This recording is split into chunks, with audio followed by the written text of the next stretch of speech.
Voici la correction de l'évaluation finale 1 portant sur les probabilités conditionnelles et le second degré. Dans l'exercice 1, il s'agit de probabilités conditionnelles qui se divisent en deux parties, la question 1 et la question 2. Dans la question 1, il est question d'un sondage où on demandait aux personnes si elles connaissaient le commerce équitable et les résultats ont été rapportés dans le tableau que vous avez. Première question, on interroge une personne au hasard. Quelle est la probabilité que cette personne connaisse le commerce équitable? Donc, il faut regarder, si on choisit une personne au hasard, ça veut dire qu'on interroge parmi les 1500 personnes.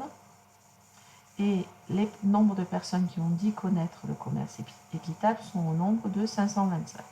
Donc, 525 divisé par 1500, ce qui nous donne 0,35. Donc, la probabilité de connaître, que la personne connaisse le commerce équitable, elle est de 0,35. Question B, cette fois-ci, on sait que la personne a moins de 25 ans, c'est-à-dire que l'on a restreint notre ensemble non plus à 1500 personnes, mais à 414 personnes. Et on s'interroge sur la probabilité qu'elles connaissent, elles, encore le commerce équitable. À ce moment-là, il y a 156 personnes, ce qui donne à peu près 0,38. Donc, elle vaut environ 0,38. Question C. On sait que la personne interrogée connaît le commerce équitable, donc c'est-à-dire qu'on a interrogé sur les 525 personnes. Et quelle est la probabilité qu'elle ait moins de 40 ans, c'est-à-dire les moins de 25 ans, qui sont au nombre de 156, plus les 25-39 ans, qui sont au nombre de 171. Ce qui nous donne 327 sur 525,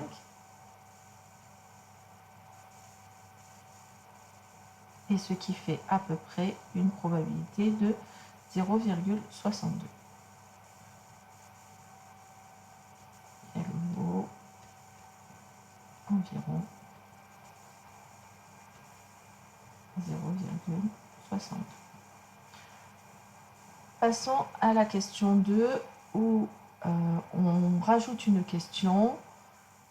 Connaissez-vous le label AB de production biologique? Les résultats nous disent que parmi les personnes connaissant le commerce équitable, 504 connaissent le label AB. Parmi les personnes qui ne connaissent pas le commerce équitable, 546 connaissent le label AB. On interroge une personne au hasard et on considère les deux événements. Elle, la personne interrogée connaît le label AB, c'est la personne interrogée connaît le commerce équitable. On nous demande dans un premier temps de montrer que la probabilité de L sachant C, elle vaut 0,96. Comment calculer cette probabilité? On sait que sur le nombre de personnes qui connaissent le commerce équitable, c'est-à-dire 525 personnes, 504 ont répondu qu'elles connaissaient aussi le label AB. Donc, pour calculer la probabilité de L sachant C, on calcule 504 sur 525, ce qui nous donne 0,96. De la même manière, pour calculer P de L sachant C bar, on prend le nombre de personnes qui ne connaissent pas le commerce équitable, 975, et le nombre de personnes qui connaissent le label AB est de 546. 546 divisé par 975 donne les 0,56 qui étaient annoncés.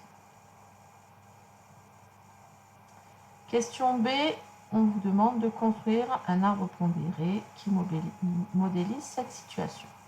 Donc, la première question qui a été posée, c'est est-ce qu'on connaît le commerce équitable ou pas?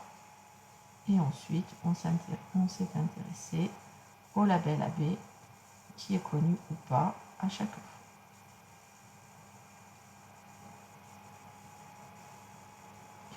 Pour ce qui est de la probabilité de connaître le commerce équitable, elle a été calculée à la question 1 petit a, elle valait 0,35, ce qui nous donne ici un 0,65, puisque c'est 1 moins 0,35.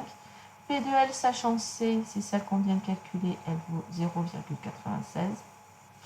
Donc ici, 1 moins 0,96, ça fait 0,04.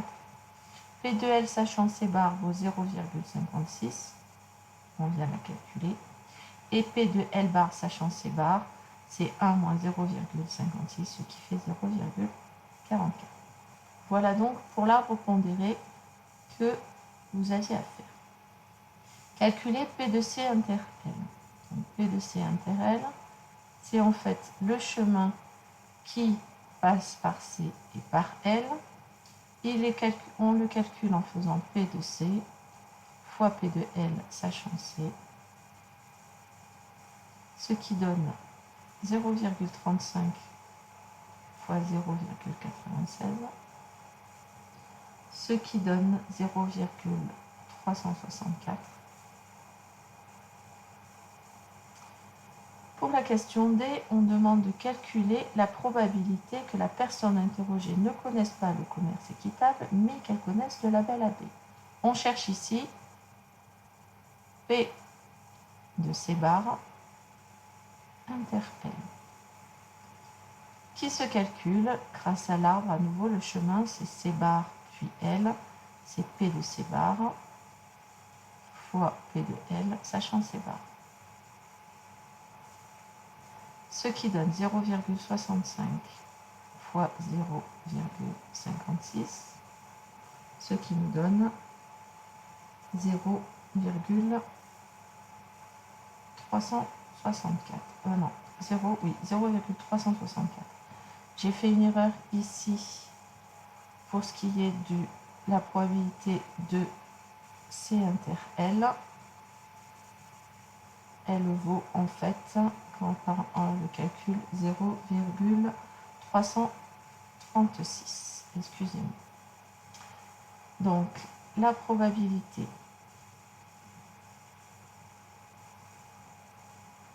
que la personne interrogée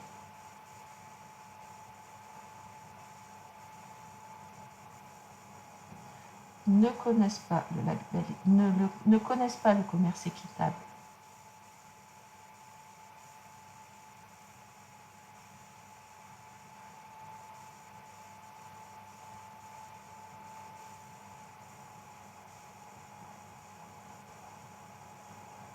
mais connaissent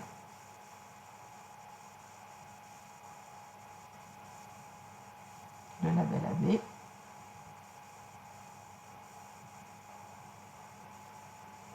est de 0,364. Ensuite, on nous dit, un journaliste annonce que 70% de la population française connaît le label AB. Si elle connaît le label AB, il affirme que la probabilité de L est de 0,7. Voyons ce qu'il en est. Nous n'en savons rien pour le moment. Comment on peut faire pour calculer P de L? On sait que C et C bar forment une partition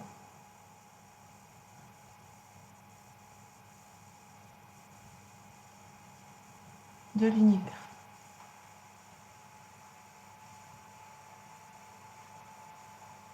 Pourquoi? Parce qu'on a C inter C bar qui est égal à l'ensemble vide. Et C union C bar nous donne l'univers en entier. À ce moment-là, d'après la formule des probabilités totales,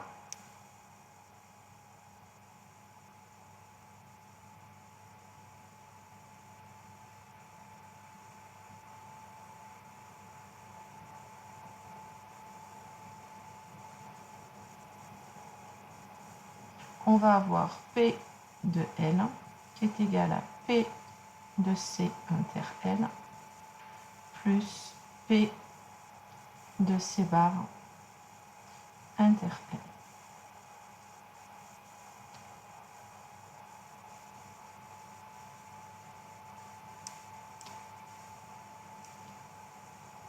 Les deux valeurs, on les a calculées, c'est 0,336 plus 0,364, ce qui nous donne bien 0,7. Donc, le journaliste a raison.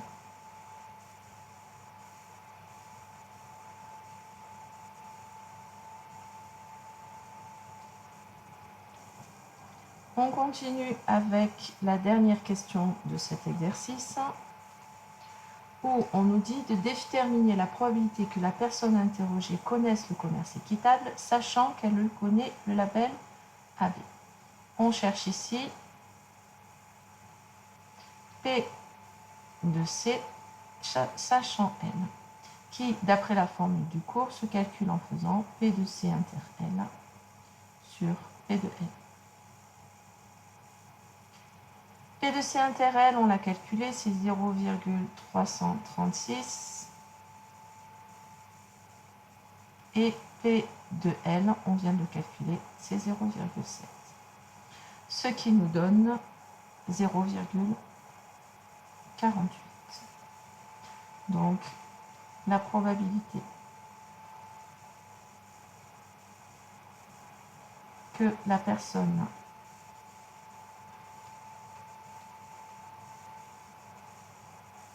connaisse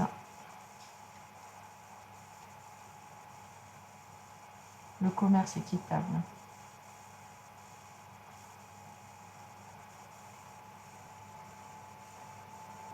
sachant qu'elle connaît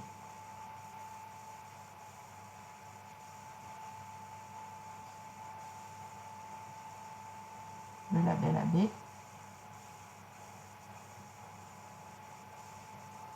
est de 0,48. Voilà pour la correction du premier exercice. Je poursuis avec l'exercice 2 où il est question d'un énoncé concret. Un mécanicien spécialisé en maintenance automobile décide donc de construire un nouveau local. Il s'agira d'un local rectangulaire de 43 mètres de long. Attention, le schéma que je vous donnais n'était pas aux proportions. À chaque extrémité, il y a une zone carrée, l'une pour le stockage, l'autre pour l'accueil. Et on sait que la partie centrale qui va accueillir l'atelier de mécanique occupera une superficie de 230 mètres carrés. Le but du problème est de trouver les valeurs de x qui répondent à cette configuration. Donc, première question qui nous est posée est de déterminer un intervalle dans lequel x prend sa valeur. Déjà, on sait que x va être positif, car c'est une distance. Ensuite, dans toute la longueur, il va falloir que de chaque côté, on mette x. Donc, il faut absolument que 2x soit inférieur à la longueur totale, c'est-à-dire 43. Donc, que x soit inférieur à 21,5. Et donc, x va appartenir à l'intervalle 0 et 21,5. Les deux valeurs 0 et 21,5 étant exclues, sinon on n'a pas de rectangle si ça vaut 0 et on n'aura pas d'atelier si ça vaut 21,5. Deuxième question, déterminer en fonction de x les dimensions de l'atelier de mécanique. On sait déjà que l'atelier mécanique, c'est cette partie-là qui est en vert. On sait déjà que sa largeur, c'est x. Et la longueur, vu que la longueur totale fait 43, et que de chaque côté, on enlève 2x, donc ça va faire 43 moins 2x. Troisième question, en déduire en fonction de x la surface de l'atelier de mécanique. L'atelier de mécanique, ça va être longueur du coup fois largeur.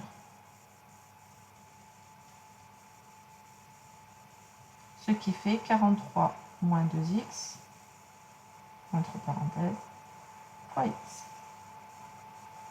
Ce qui fait, quand on développe, 43x moins 2x carré. Si je réordonne, ça fait moins 2x carré plus 43x. Question 4.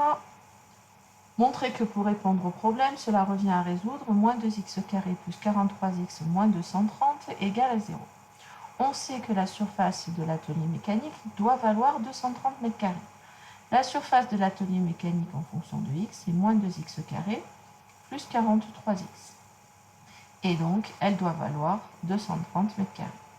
Ce qui équivaut bien à l'équation qui nous était donnée, moins 2x carré plus 43x moins 230 égale 0. Question 5, on vous demande de résoudre dans l'ensemble des réels R l'équation moins 2x carré plus 43x moins 230 égale 0. Donc, pour cela, il faut calculer le discriminant qui nous donne 43 au carré, moins 2 fois moins 2, moins 4 pardon, fois moins 2 fois moins 230. Ce qui fait 1849 moins 1840, ce qui fait 9.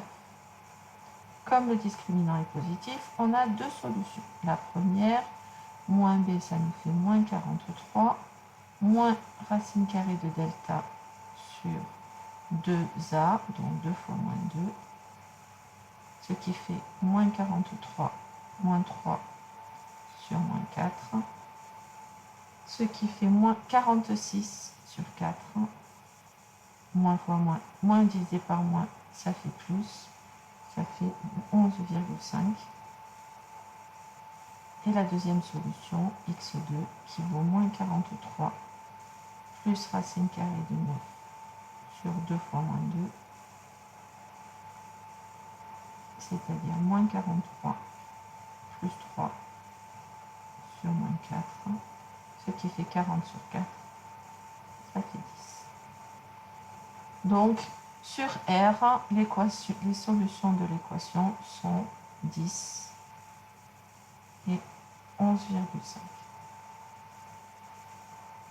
Question 6, on vous dit, on souhaite que l'atelier occupe plus de la moitié de la surface totale. Comment choisir X? Justifier. X peut prendre donc ces deux valeurs, soit 11,5, soit 10. Si X vaut 11,5, la surface totale vaut 43 fois 11,5, ce qui nous donne 494,5.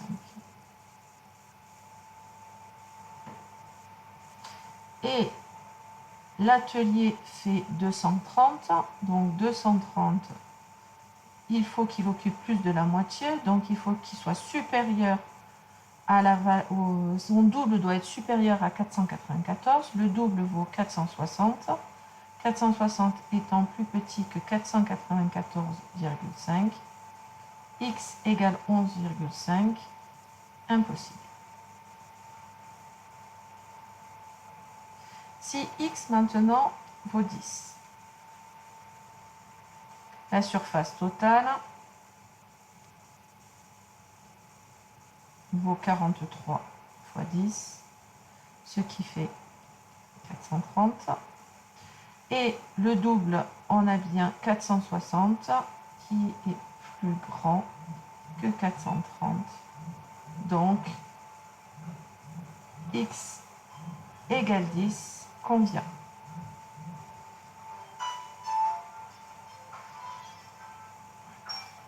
Voilà, j'ai terminé la correction. J'espère que cela vous aura aidé. N'hésitez pas à me poser vos questions si vous avez besoin de précisions supplémentaires.